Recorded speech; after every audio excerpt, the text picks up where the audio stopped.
Anio zoma faraka amby roapolo ny volana Martsa, taona 2024.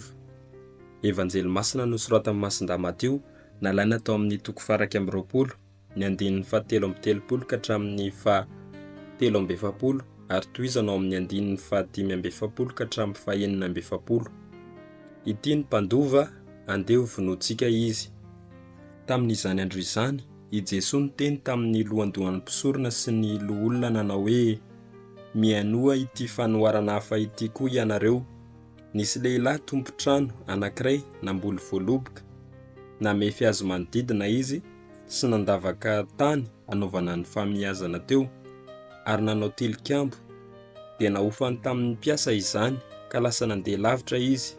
Noho ny tonga ny taom-pahavokarana dia nierahiny ho any amin'ireo mpiasa ny ankizilahiny handray ny vokatry ny tanim-boaloboka, ka nosamborin'ireo mpiasa ny ankizilahiny, ka ny anankiray nokapohiny, ny anankiray novonoiny, ary ny anankiray notorahany vato. Dia naniraka ankizilahy maromaro kokoa noho ny taloha indray izy, fa nataony torak'izany ihany koa.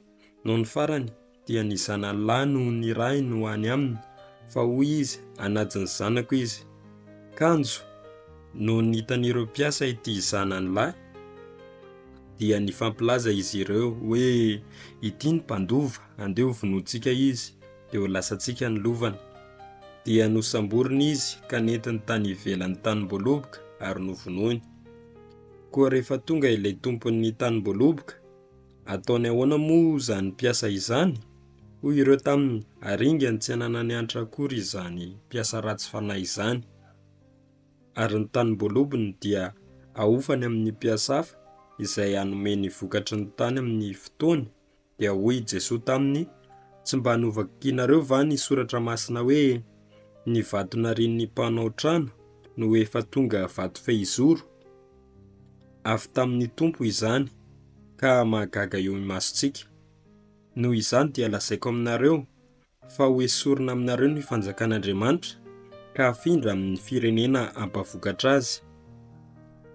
Noho nandre ny fanoharana nataony ny lohandohan'ny mpisorona sy ny farisianina, dia nalala fa izy ireo nolazainy amin'izany, ka nitady hisambotra azy, saingy natahotra ny vahoaka izay nanao azy ho mpaminany izy ireo.